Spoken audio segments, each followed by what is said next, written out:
Welcome back to our ongoing ip-drg training series. As we have discussed before, ip-drg is high-paying specialty in the world of medical coding. Make the most of this opportunity to gain a comprehensive understanding of ip-drg coding guidelines, and we are going to discuss the practical example.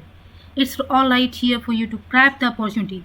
So let's begin with today's topic. Do you know what is a principal diagnosis? It's a common for people to get confused with the term primary diagnosis. In the context of ip-drg coding, the principal diagnosis is playing a crucial role.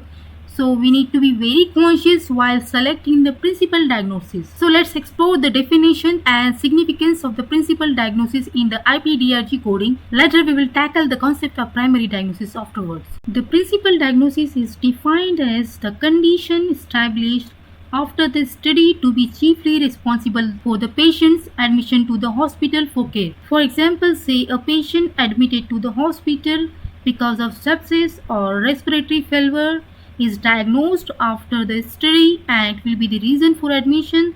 So it will be our principal diagnosis. When choosing the principal diagnosis, we need to consider many factors such as reason for admission, treatment focused, acuity and severity, physician documentations, coding guidelines, avoid symptoms, coexisting conditions. Those are many coding guidelines which we need to follow in the ip-drg.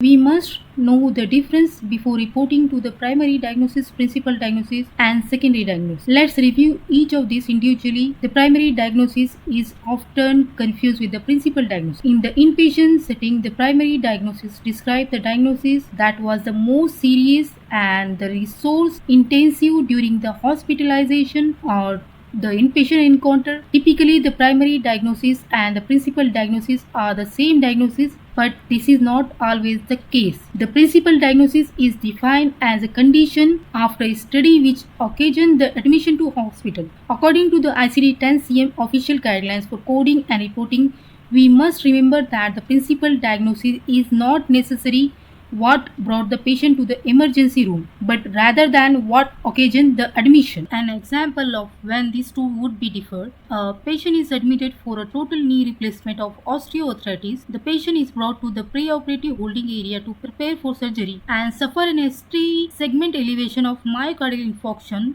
before the surgery can begin. Instead of going to the operating room for the knee replacement, the patient goes to the cath lab for the stent placement. The first question we must ask: what was the diagnosis that occasioned the admission? What was the principal diagnosis here? The answer is osteoarthritis. There is a diagnosis that brought the patient to the hospital and diagnosis that occasioned the need for the inpatient bed. The second question would be: what is the diagnosis that led the majority of resource use? What is the primary diagnosis in this scenario? It would be acute myocardial infarction. The STEMI, however, we cannot use the STEMI as a principal diagnosis because it was not the condition that occasioned the admission. Now, what is considered as a secondary diagnosis? According to the Uniform Hospital Discharge Data Set definition of other diagnosis, the secondary diagnosis, it describes those conditions that coexist at the time of admission or develop subsequently and that affect the patient care for this current episode of care. Frequently we refer to this diagnosis as the patient's comorbidities or the additional diagnosis that along with the principal diagnosis, and they need to be taken into account when providing treatment. For example, here a patient admitted with the principal diagnosis of osteoarthritis with the planned total knee replacement also has history of type 2 diabetes, chronic COPD disease and chronic artery disease. These diagnoses were present prior to admission but were not the reason for admission. They would be coded as a secondary diagnosis because they will require treatment and monitoring during the patient history.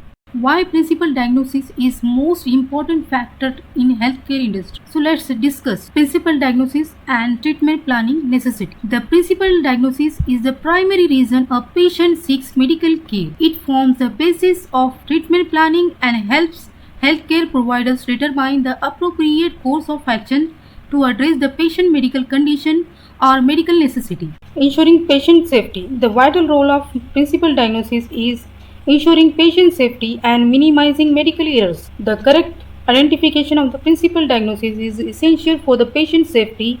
It ensures that the patient receives the appropriate treatment, reducing the risk of medical errors and adverse outcomes. The importance of medical necessity. According to Medicare and private payers recognize medical necessity as a deciding factor for claim payment, though each payer might have its own definition. The overall themes are similar. According to the Section 1862A of the Social Security Act, Medicare will not cover services that are not reasonable and necessary for the diagnosis or treatment of illness or injury or to improve the functioning of malformed body member. It means that the healthcare insurance payers require medical necessity for payment and claim for service lacking medical necessity will be rejected. This information is crucial for CMS to access the Medicaid participant health and healthcare service delivery. Diagnosis codes and in combination with the procedure details from claims are used to determine medical necessity for the rendered service and at the time to decide an appropriate reimbursement for the particular encounter. Claim for service without medical necessity will be declined. Furthermore, if Medicare or other payers pay for service and subsequently find them unnecessary, they may request reimbursement with the interest. In the event of recurring pattern of such claims, if the provider is aware or should be aware that the service were not medically necessary, and the provider may face the financial penalties, exclusion from the Medicare program, and potential legal actions.